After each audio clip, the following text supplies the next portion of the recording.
Hello everyone and welcome to episode 73 of the WMMA 5 series here on the channel as the modern day UFC save as we're almost at the end of 2021. Kind of hard to believe as far as we probably just have, I wouldn't say a handful of shows left, but we probably would have probably like 12 shows left if that. As of course we end out the month of August with a fight night card as Ronnie Lawrence versus Yahya. As far as that will be a interesting main event because as far as the last time we've had a card below a 70 as far as percentage, as far as like show ratings goes, it's I want to say it was in June. It was the Aya and Henry Cejudo card that was I think UFC 265. Let's just take a look, or not 265. Jesus, maybe it's 256. That's why. I don't know. That was Sandhagen and Cejudo.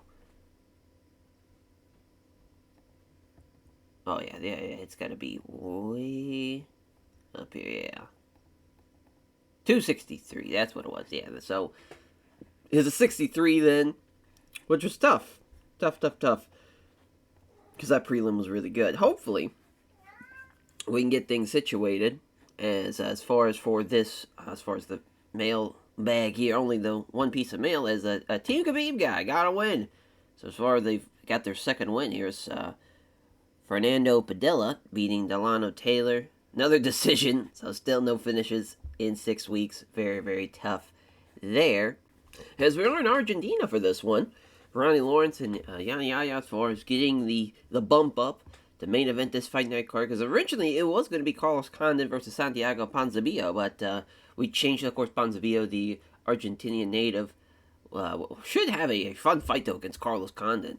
And Leanne Joja as far as taking on Irene Aldana, as that is a women's bantamweight contest, so a men and women's bantamweight contest on the main card. 185 bout with Antonio Carlos Jr., Edmund Shabazan, and then Charles Oliveira opening up the fight night card. Insane. As New Bronx takes on Desmond Green as a 155 bout. Very sad to see Oliveira opening a fight night card.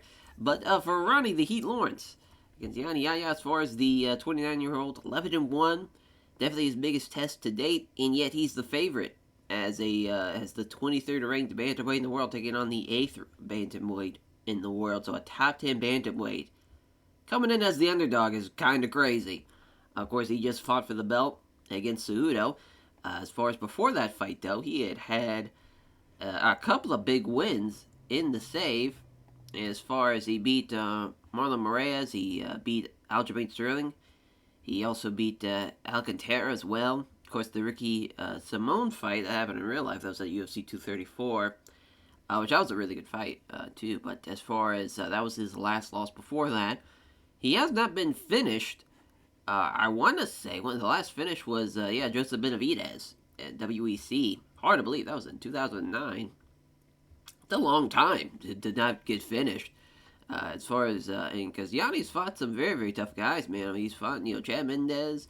He's fought, as far as, of course, Luke Sanders, Ricky Simone, and now here in the save, Aljamain Sterling and Marlon Moraes, Cejudo. As far as before that, as far as the DKM Mizugaki, as far as Eddie Wineland as well. Tough guys, and yet still never been finished. As far as for Ronnie Lawrence, coming in at 11-1, the Nashville native, long way from home. As far as the Brazilian, a little bit more of a hometown fight for him. As for him, though, as far as he just beat Rob Font, and he also beat Ed West at Titan FC. It's kind of crazy. He's only fought one time here in the UFC for us, but it was against Rob Font. Rob Font's a tough bantamweight for sure. We finally get him a fight here. Because him being 3-0 in the UFC, I think obviously that's way off as far as record-wise. We got to probably fix his shit. Because there's still guys that are coming through the cracks that need their records fixed. But I would not be surprised if he loses here tonight. I don't think it's as clear-cut as a favorite as he probably, as far as the oddsmaker have it as. I just think Yanni's a very tough veteran. It's going to be tough for him. going to be tough. But the natural born killer, Carlos Condit, taking on Santiago Ponzinibbio as far as the Argentinian. 27-5, 31-13-3, 4, or 31-13-1, no contest rather, for Carlos Condit. Very, very fun fight here. Sure, Carlos Condit's got a losing record. Doesn't matter. He's the natural born killer for a reason. He's had some incredible fights. That's been one of the most exciting welterweights, I'd say, in the company's history, to be honest. I mean, that tear he had in the kind of mid to early 2010s was something special. He was having some great fights. That whole division was on fire, though, too. As far as having wins against Rory McDonald, Jake Ellenberg, Dan Hardy, Don Hyun Kim, Nick Diaz. As far as, of course, that fight didn't go as well as I would have hoped for. The GSP loss, the Johnny Hendricks loss, those back-to-back tough fights there. And the Robbie Lawler fight, him and Maya, of course, lost. And yeah, I mean, there was a point here where he was on a 5-fight losing streak. He luckily beat Eric Koch, and he did finish Max Griffin, but I believe he got popped for PEDs. So that was tough. Hopefully, though, now with technically he should have been probably gone for a lot longer, because, yeah, technically has not been a full year, but as far as, I'm cool with it, though, as far as with him. Yeah, he definitely, the WEC days, as far as with him, he didn't really fight a lot of the top guys in WEC, as far as at the time of the mid 2000s, but once he got here to the UFC, though, he was able to have a lot of exciting fights. Even here in the 2020s, he could still, even as a 37-year-old, and now obviously he's in his 40s, but around this time, he was still able to put on some good performances. For Santiago Ponzinibbio, though, he is coming in 27-5, 9-4. Just came off a loss against Michael Venom Page. It was a very, very tough fight. Had the split decision with Colby Covington, which that fight was brutal. That's kind of the reason why I didn't want this to be a main event fight. I was afraid that might happen after what happened last time. But again, also too, Colby Covington, we know what he's going to do. He's going to wrestle, try to keep you up against either the cage or keep you on the mat. But at least Ponzinibbio actually did pretty well for himself in that fight, and it being a split decision. But again, also too, it's kind of crazy. It was a split decision. Because that scorecard's crazy. 50-45, 49-47, and 47-48. That scorecard's all over the place. But as far as losing streak in his career, it's kind of crazy. Again, he had beaten Court McGee, Zach Cummings, Gunnar Nelson, Mike Perry, Neil Magny. He had beaten some top guys. Another fight night, for him, as far as we gave him a pay-per-view fight for the first time in November last year when he got finished in the first minute. But as far as a fun kickboxer, it should be a fun fight, though. I think it's going to be a fun fight. I think both guys stylistically make a lot of sense and matchup-wise. And it is crazy that Santiago is the underdog in that one, but we'll see. As the Georgian, Liana Joja, as far as taking on Irene Aldana, the Mexican fighter. Coming in at 6-4, 3-1 for Liana, as far as the Georgian is the favorite. They're 13th and 19th on the pound-for-pound rankings on the female side of things. Kind of crazy. They didn't even talk about their ranking. Because I want to say Liana is a top 5 bantamweight. Yeah, she's 3rd in the world. I think she's 2nd in the company. She's on a 3-fight winning streak. The Yana win, even though Yana was ranked pretty high, I don't think Yana is a top 5 bantamweight. But she has been doing very well for herself. For Irene Aldana, though, of course, in real life, we just saw her get absolutely split open in a very, very brutal fight, but she just beat Jermaine Durandamine as well back in March. Huge win there. She's also beaten Ketlin Ferreira. She knocked her out before the save started. She's kind of more a legit top 5 bantamweight, more so than Yana is. But yeah, she right now is 5th as well. So these are 2 top 5 bantamweights battling it out. Just smack dab in the middle of the card, not even in the co-main event. This is a treat for sure to have rankings of that high on this card. And then Antonio Carlos Jr. and Edmund Shabazan, the Golden Boy. Both guys kind of similar records, 12-5-1, 13-2. Just, Antonio Carlos Jr.'s had a little bit more fights under his belt, but, as far as 6-2 in the UFC, 9-5-1, no contest in the UFC. Antonio Carlos Jr. still a top 10 middleweight. Of course, he was on a bit of a tear there for a hot minute. As far as that, beating Brad Tavares, beat Amari Akhmadov, and then of course had the Kevin Gastelum fight, which he ended up losing. But yeah, it's already his third fight of the year. This is the most fights he's had in one calendar year ever, at least from what we have seen since he's been a part of the UFC. But yeah, I mean, this is actually this now be tied for the 2016 year he had. But another fight night for him. Would love to get him out of the fight night kind of circuit, because he had some good fights, though. He hasn't had a bad fight yet in this save, and I don't think it's going to be a bad fight here as well, because Edmund Chebazan, Judikin is able to stand there, bang with somebody, can take somebody to the ground. He's had a lot of fights, though, in the save. He's already got 4 fights. This is going to be his 5th fight, and a lot of them, have been good to great, so, or at least good. The first 3 were good. But yeah, I had the Derek Brunson fight. Rodolfo Vieira, though, was a very, very tough fight. I mean, I think Rodolfo now is a top 10 middleweight. Beat Jordan Wright. Beat Dukakis, which that was a split decision win. As well, that almost did not go his way, but that's at UFC 262. This is a fun fight, though. As far as I think stylistically, this is going to make a lot of sense to see. And for our opening contest, again, just crazy that these 2 men are opening up the card, mainly for Du Bronx, as Charles Oliveira, a clear favorite. Reason why we're making this fight happen is, first of all, Desmond Green is a ranked lightweight as far as he's 22nd, but Charles Oliveira has had a murderer's row of guys so far. Edson Barboza, Dan Hooker, Beneil Dariush, Islam Makhachev, as far as, again, all those fights. Very, very tough. Got knocked out twice in the clinch. As far as once from Beneil Dariush and the other time from Edson Barboza. But a guy that is obviously super talented. We just need him to kind of find his footing. This is, I think, a fight that's going to help him out a lot. He's a Brazilian as well, so a bit of a close fight for him, at least from going from Argentina to Brazil. But for the man looking for his 30th win, he's going to go through Desmond Green as the Predator. Desmond Green is coming in on as far as on a 2-fight winning streak, but he has not had a fight yet in this save. He has beaten Gleison Tebow, he's beaten Josh Emmett, he's beaten Ross Pearson, Charles Jourdain as well. He's had some fun fights along the way. Was a Bellator guy, mainly is a kind of more of a grinder, which is something that I usually try not to have, but he was already a part of the company, so it kind of is what it is. I mean, if he loses here, I don't think I'm cutting him. I mean, that'd probably be a bit ridiculous, but he's definitely somebody that I'm eyeing to get rid of if he doesn't have a great style. But we'll see, as far as from that regard. For Sarah Collins and Roberto Samad, she is coming in as far as Sarah Collins, undefeated, 5-0.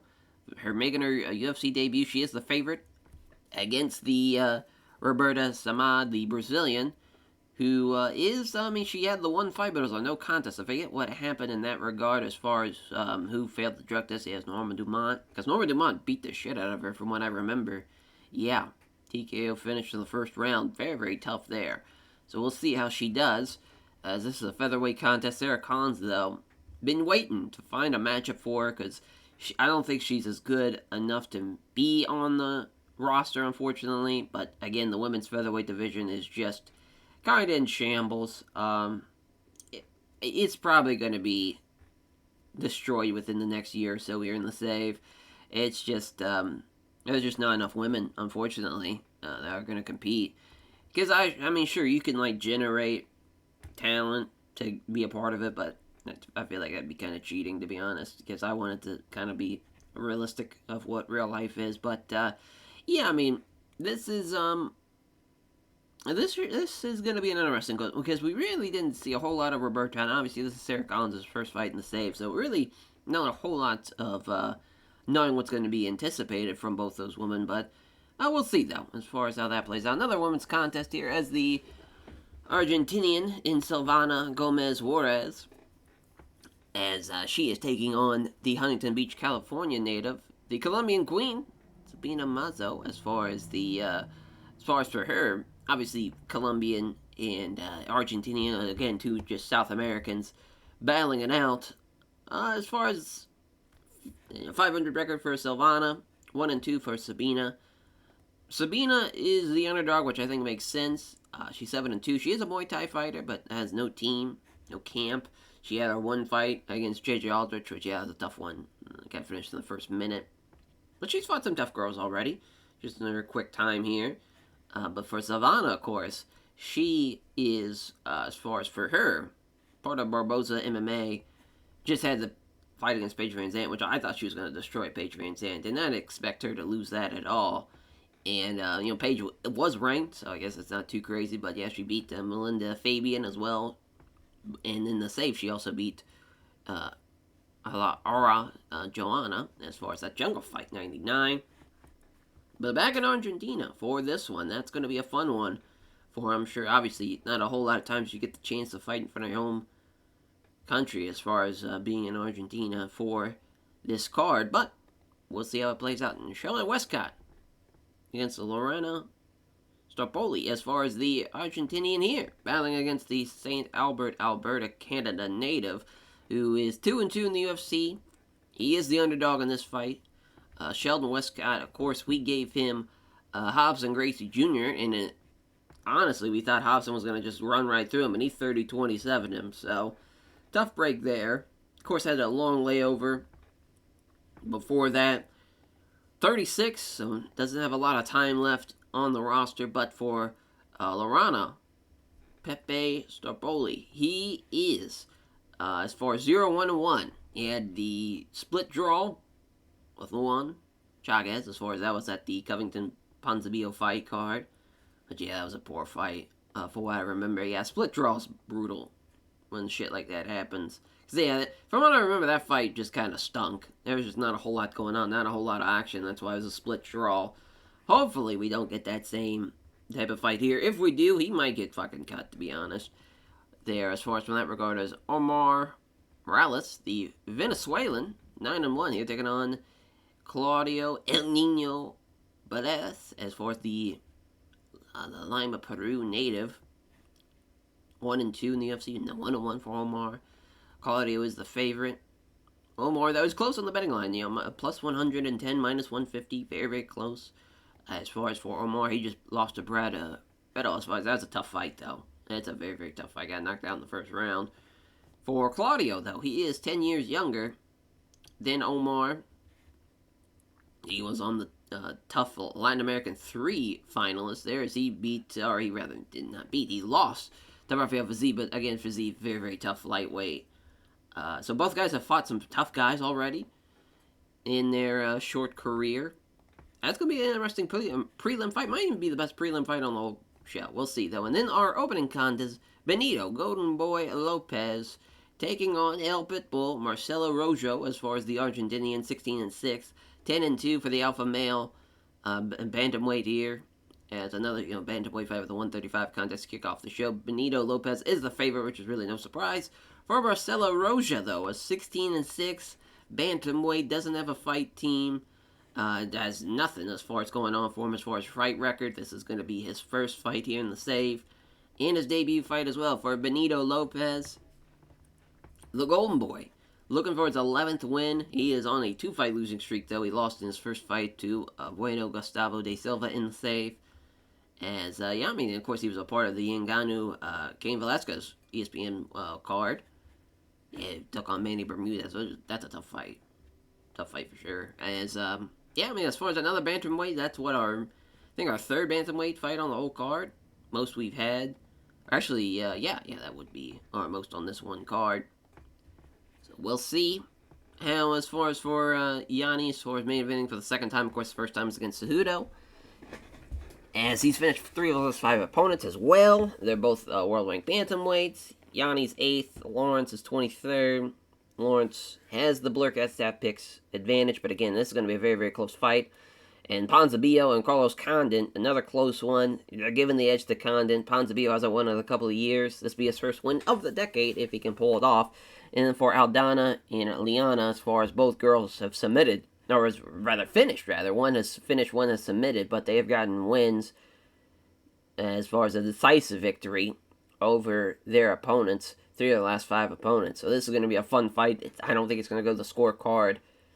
It should be a fun one. Might even be the best thing on the card. We'll see. As Shabazan, as he trained at Cesar Gracie Jiu-Jitsu, which, as far as for Antonio Carlos Jr., he is 0-1 against other members of that team. Again, Antonio Carlos Jr. is the top 10 middleweight.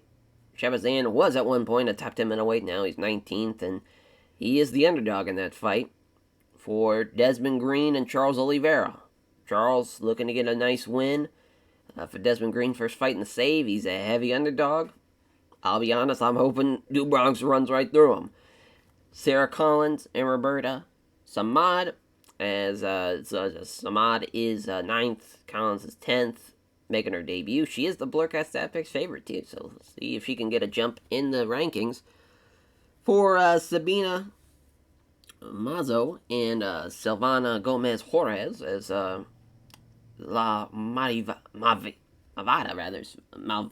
Jesus, I thought that was an I, but yeah, La Malvada. As she coming in as an underdog, which I would probably slide my bet her side if it was me. But that's going to be a fun fight, though. I think it's going to be similar match talent. So Sheldon Westcott and Loreno Pepe Stoboli. As for Westcott, last lost April 2015, long time ago, but he's only had like 2 fights since then, so it's not really that crazy. But for Stoboli, though, he hasn't won in this decade. I think this is going to be his first win of the decade. We'll see, though. As Omar Morales and Claudio Purelas, as the Peru native, has had a couple of wins. As far as his last victory was May 2018. He is the favorite in this fight, so he's looking to break that streak here. And then our opening contest, first time they have fought here, as Benito Lopez hasn't won in a couple of years, but he also hasn't fought a whole lot either. And for El Pitbull Marcelo Rojo, he is making his UFC debut against somebody like Benito Lopez, who's been there for a couple of fights already in the UFC. As Mark Otto's referee, cage side judges, Rojo, of course, fighting for the home crowd. Here we go. They exchange strikes. Exchange happens right in the center of the ring. Neither fighter really land anything, though. Rojo might finally take the initiative. Oh, no. Lopez still trying to get something going. A couple of minor left hands, but nothing major happening here. There's a left hand from Lopez. Air on the big right. Rojo still moving in. Here comes the left hand in the head kick from Rojo, but doesn't even rock him. Left hand in the exchange from Lopez. He's doing a pretty good job, though, as Marcelo Rojo, though. Good striking, 2 jabs, right hand there, walking him down there, counter jab. Can't hit the step, left jab, hits the right hook to the body. 2 left hands at the counter.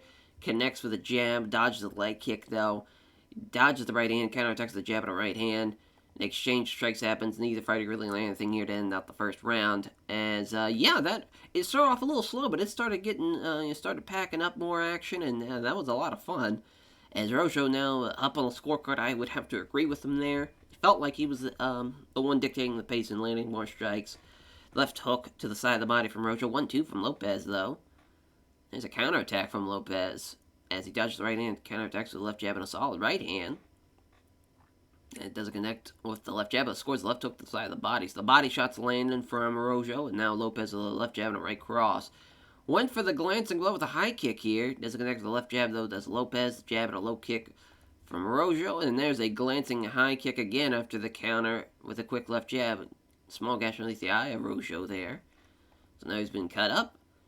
Benito Lopez, I believe he's won this round, the way he's been counter-striking like this, and he cut him up already, too. Here comes another counter. This time for Rojo, though, as he is allowed to counter with a bracer jabs, followed by a right cross. So good shit there. Quick kick to the lead leg from Rojo. There's another glancing blow with a high kick after the jab. They're going to check on the cut. Not a fight ender, but that's the end of the second round anyways. Another good round. And, Benito Lopez has won that one. So it comes down to this final round. This is a hell of a way to kick off the show. This has exceeded expectations how I thought this was going to go. There's a left hand, but Lopez dodges the leg kick, trying to go for a takedown. Couldn't take it, though. Right cross here from Rojo. Now, Lopez, first takedown attempt, and it's a successful one. Exactly what he needed. And now that he knows that he's probably secured this round, he's going to look to lay and pray. You hate to see him win like that. But at the same time, he did come back after being down in the first round. But here's a left jab and a right cross from Lopez. And here comes a right cross that he nails after missing on the jab. And that's the end of the round. Tough break to end out like that. Probably 29-28 Lopez. Yeah. It was a good fight, though. It's a good fight. That third round, he just knew he needed a takedown. He got it. And he did all he could to stay down there. As he name checks everyone at Team Alpha Males. Very responsible fans, family, and supporters. Also gives show respect to a tough fight for Marcelo Rojo. As our next contest, Omar Morales, Claudio El Nino Perez, as Mark Adams referee, cage-side judges, as the Peru native is actually, looks like he's actually from Argentina, so as far as Claudio back home here is, similar heights as far as 5'10", 5'11", but again, 10-year difference between the two, but the betting line is very, very close. Omar looking to push the pace, but there's two left hands from Claudio. Morales now coming in with some strike combinations in with a head kick, but missed all of that. Now here comes a counter. Pair of left jabs followed by right hand and nearly fails to connect. Two counter left hands here. There's a stunning right hook from Omar that knocks him down. Looking to finish the fight here, and he does. Omar Morales is not going anywhere. For Claudio, though, 8-4 as the favorite too. Might get cut. Might be just not a good enough record to really stay with us. But he wants to challenge Rafa Garcia here. So that's his next fight that he wants. But he thinks they're going to get to Hard Knocks 365. He really just needs a fight camp, probably more than anything, though.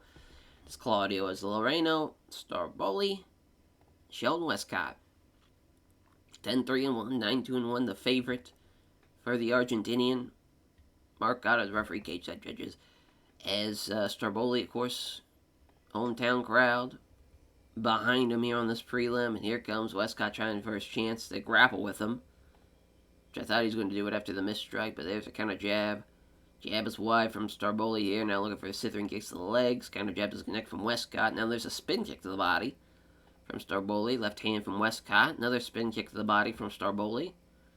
Oh, here comes a counter. Quick left jab, a solid right hand. Cut him up as well. Good shit here from Starboli already. Right hand fails or lands here after missing on the jab. Counter jab. Here, Starboli with a left hand hits the nice straight right hand. Scores a left hook here. Does Westcott off target with a left jab connects to the right hand. They engage here. Scores the jab. Right hook rather is blocked. Starboli doesn't connect with the left jab. Connects to the right hand. Stalking him forward. Westcott, two left hands on the counter. 1-2 doesn't land either blow. They're going to check on the cut. Not a fight ender. So we're back underway. And there's a round kick to the body. And again, here comes a jab. Fades the big right. Starboli misses. And now here comes bobbing out of the way of a jab here, moving in the pocket. Death midair on the big right after the left jab missed. Yeah, that's a good round for Starboli. Westcott, he's definitely in over his head for this one. And, but as I say that, here comes a couple of jabs here, followed by a body kick that fails to land, though, from Westcott. 1-2. 1-2 from Starboli here. Quick left, straight right. The counter jab from Westcott, two jabs, and a body kick here from Starboli. Now switching to southpaw after slowing down a little bit. Left hand from Starboli. Connects with a nice jab and all of these low kicks. So I think the switch to southpaw has definitely worked out in his favor. There's kind of left hand though from Westcott. And then there's a left hook from Starboli. Dodges the right hand and counterattacks a good left hook. Yeah, the southpaw switch I think has given him a bit of an edge here striking wise. And there's a leg kick. Jab. Body kick doesn't land. 1-2 doesn't land either blow. Now Westcott trying to clinch up with him. Try to get him with a knee to the side of the stomach. But that's the end of the round anyways. It is close, but I would definitely still say Starboli landed more strikes. Yeah. So I'd say he's up on the scorecard 2-0. Westcott needs to finish. Off target with a jab. Leg kick. Left hook from Starboli. Oh, damn. He got caught low on that kick. So he got a cup kick. And Westcott looking for the takedown. He got him after the break here. Now they're looking for side control. It's a scramble. He's out on top, though. So we'll see if Westcott can do anything here on top. But, he ends up just back losing out in the scramble. Westcott, I don't know if he's going to be able to win doing this. But if he can maybe get a submission, maybe take his back, maybe even an arm bar, I don't think he's going to ground and pound him. And they stand him up anyway. So, yeah, tough. Tough to see Westcott come up short like that. Off target with a jab and right hand, though. Right cross from Sheldon Westcott actually, if that was a 5-round fight, he might have been able to win that fight. Oh my God, we're going to split decision. I thought that was a clear 29-28 Starboli. Okay. I don't know what, Sal D'Amato.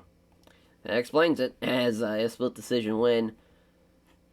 Crazy that it was split decision, but he, trained the WMMA Jiu-Jitsu, which we really didn't even see any great Jiu-Jitsu here. I mean, that was just shows you how great of a wrestler maybe Sheldon Westcott is to have top control like that and do as well as he did. Sabina, Mazo, Silvana, Gomez, Juarez are a women's strawweight contest here. The Argentina native looking to get a win here. As the 1-2 from Juarez fails to land, Sabina's able to just grab her, get her against the cage. Looking for maybe a Muay Thai clinch here. Yep, she got it. Oh boy, knee strike to the chest, not enough power behind it though. Yeah, using that Muay Thai back around. But she's not landing a lot of strikes, but not doing a lot of power either. And finally she's out of it. So now looking to get bobbing in and out of the strikes here, trying to just tempt her into grabbing something. And now again back into the Muay Thai clinch. Knee to the ribs. Blocks the knee strike, but still is in it. Blocks it again, still keeps control. And yeah, obviously, not the greatest of rounds, but Sabina, she has a game plan. Get her in that Muay Thai clinch and just knee the shit out of her body. And she has some heavy shots already. Several red marks showing up on the ribs. Juarez fails to land on a punch. They go toe-to-toe strikes and the fighter really land anything. Juarez misses the punch, and here comes, again, Sabina Mazo looking to grapple up with her. She got her against the cage. Some right hands. Still some dirty boxing. So she's not trying to get her in a clinch. She's just looking to keep her up against the cage. Which I don't love that at all. This fight has already been a bit of a swing and a miss as far as how I hoped it was going to go. It is a big right hand, though. But again, Mazo, she has her game plan. But Juarez is starting to fire up a little bit. Left hand is straight right. But Mazo's just... grappling's just been too much for it. And there's a powerful knee right on the button. Knee to the cheek and knocked her out with that one. Good win for Sabina, though. I'm glad that was a finish right at the end of the round 2, 4:59 in the second. That is extremely tough to be knocked out with just 1 second left. She was already going to be down the scorecard, but still. I don't know, though. She was doing pretty well for herself there towards the middle part, but once she got up against the cage again in a Muay Thai clinch, that was all she wrote. But she name checks all of her sponsors, thanks all of her friends who turned out to support her. Now, it's been a great night for the Argentinians so far. As our prelim main event, Sarah Collins, Roberta Samad. God as a referee, cage side judges, here we go. Combinations with a leg kick fails to land for Collins. There's a straight right hand after the jab, can't connect. Samad trying to get her against the cage, ends up being out wrestled. Now Collins here with her grappling. And doing pretty well. Some dirty boxing now, got her against the cage potentially. Oh no, Samad gets control. Now she's trying to push her up against the cage. Oh, ends up being out wrestled again. Yeah, now Collins got her against the cage, but Samad's able again to switch around to be the more dominant fighter. Minute left, and yeah, it just seems to be a grappling exchange. But now they separate, and now here comes a left jab and a crunching right hook from Sarah Collins. She's looking good so far. Her striking's been on point. Really, Roberta's just trying to just grasp at straws, trying to grapple. The Collins again trying to throw. Here comes a head kick. Oh my. And there's a right hook. That's kind of crazy. She hasn't even rocked her. Samad is one tough girl. Got her against the cage. A couple of punches to the body here. She's able to get out of it. Does Collins. Collins is starting to breathe a little heavier now. Beautiful uppercut, though. Knocked her down. Look at the finish of the fight here, Sarah Collins, and that's exactly what she might do. Oh, look for the Kimura. Probably could have kept on going with the ground and pound here, but she's going for these Kimuras. That's an arm triangle. Yeah, that's probably a bad idea. Because she definitely would have finished her. She would have kept on raining down punches. But obviously, Samad is in big, big trouble. Straight right hand from Collins. Samad gets a hold of her, though. Got her pinned. But, again, able to clear out. Collins again with a right hook. Straight right hand. The striking from Sarah Collins has been tremendous for her tonight. Got her against the cage, potentially. Yep. Does Collins here. Got her in a Muay Thai clinch. Oh, boy. Knee to the ribs. She's breathing pretty hard, though. Another knee to the ribs. Lacks any power, though. More knees to the ribs, potentially. Yeah, I'm trying to go for another knee strike out of the clinch, but they separate. Both girls are pretty much on E at this rate. And they're just going to be throwing the throw. Right hand lands. Again, try to get a hold of her. But that's the end of the round, end of the fight as well. 30-27 for Sarah Collins. Great stuff. Great debut. As far as she looked great. For Roberta Samad, though, not good. Not good. To be a plus 270 underdog like that against Sarah Collins is kind of bad. Kind of bad. But we'll see. We'll see how she does. Maybe one more fight for her. We'll see. But yeah, she's very happy to have won in her UFC debut. And she's already looking forward to her next fight as our main card opener. Do Bronx. Charles Oliveira and Desmond the Predator King. Or Green, rather. As, I don't know why I was thinking of Desmond King, but, it's a whole nother sport. But Herb Dean, our three cage-side judges. Here we go. Round one begins. They touch gloves. Oliveira steps in looking to grapple. Got him for a slam. Oh my god. Look at the pass. Scramble. Oliveira, though, still on top. Oh boy. Tries to go for a punch. Doesn't land it, though, because he's on the bottom. But yeah, again, another. Oh wow. Takes his back. Oh boy. Yep. Got both hooks in. It's over. Yep. Get flattened. Do Bronx. Wins it. 30th career win. Not, as far as he might have more wins than his fucking age once he gets to it. I mean, he's just now just needs one more to tie it. But he thinks everyone at Macaco Golden Team, obviously a sponsor of his friends, famous supporters too. Great win for Charles. This is just again a win to get him back into. Sometimes you just need to see that hand raised. You just need that win to know, hey, I'm still the guy. I can still get it done. It's just a tough ass division. As Antonio Carlos Jr. against the Golden Boy, Edmund Shabazan. Herb Dean's referee, cage side judges here. Here we go. They touch gloves already. As far as Antonio Carlos Jr. is trying to shoot him, but it does not want to get hit by one of these Shabazan shots. And there is a beauty of a straight right. There's another beauty of a straight right here, but here comes the takedown attempt. Can't quite get him down, but he's got him against the cage. Sweeps him. Yep. And got it back up, pressed against the cage. It's not good if he jumps the guillotine. And he does. Oh, wow. He's got it locked in. Wow. Not perfect. That is tough. Definitely thought that was it. When you got him against the cage like that, you jump that guillotine. That's a plus. That's a tough place to get out of. Got him against, throw some right hands here, trying to scramble again. Not feeling it, though. Now trying to pass. Oh, scramble. Oh, Antonio Carlos Jr. is the first guy to grab him against the waist here. But, as I say that, here comes a knee strike to the ribs. Antonio Carlos Jr. trying to use his wrestling to make sure that happens here. And, now trying to get enough space to separate, and back to standing we go as Antonio Carlos Jr. with a left hand. Some punches doesn't land him, though. Good stuff, though. Close round. They're going to give it to Shabazan. I mean, I would probably give it to Antonio Carlos Jr. because I felt like he had the best chance of winning the fight with that guillotine, but I get it, though. I get it. It's Antonio Carlos Jr. going for another takedown attempt. This time doesn't get it. Got it against the cage. Another sweep here. Yep. Another sweep. Trying to get his leg free. That's a scramble again. But Antonio Carlos Jr. is just able to grab him against the cage. Another short left uppercut. So now Shabazan back in control here. That's tough. Trying to just smother against the cage. Now trying to use his wrestling skills to prevent anything. This knee strike to the thigh.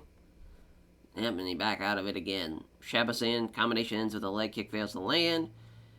Another takedown attempt from Antonio Carlos Jr. He's got his game plan. Get him against the cage and sweep him. And again, back against the cage. Guillotine, potentially? Oh no, some big right hands. Deals with them comfortably, though. Yeah, this is definitely going to be... Oh, as I say that, here's the guillotine. Doesn't get it locked in, though. Clubbing forearms to the back here from Shabazan. But yeah, it's the end of the round. I would definitely say it's all tied up going into the third. Nice right hook to the ribs here after the jab. And another takedown. This time doesn't even have to push him against the cage. Just full on takes him down after that. But here comes the scramble. Ends up losing out on it too. So now Shabazan's on top trying to get side control. And it's a scramble from Antonio Carlos Jr. But now, turtled up. See what he's looking for the soccer kick to the body. That would have been crazy. But yeah, Shabazan's getting tired. Right cross though. He knows that his striking is better than Antonio Carlos Jr.'s, and that's exactly what he needs to do to win this round, is keep it standing and keep it striking. As there's two left hands from Shabazan. Big right hand misses, comes in, left hand right hook. Looking for the takedown, gets the takedown.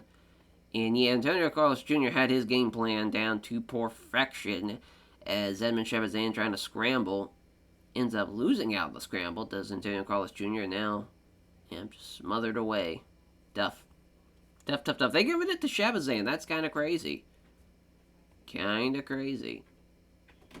29-28 Antonio Carlos Jr. 29-28 Shabazan. And 30-28 for Antonio Carlos Jr. Crazy at 30-28. I don't know about all of that. But, yeah, I mean, that's a good round, though, for Antonio Carlos Jr. And a good win, as he is back in the win column with that one, as he name checks all of his sponsors and all of his supporters. Well, thanks to them all out for coming out tonight.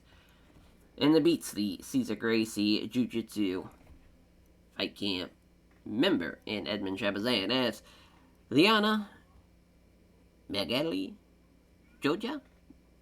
I always forget how to pronounce it, but the Georgian native taking on Aureen Aldana, Mexico's finest as far as for Aldana. Looking to see how she does as the bigger bantamweight here steps in.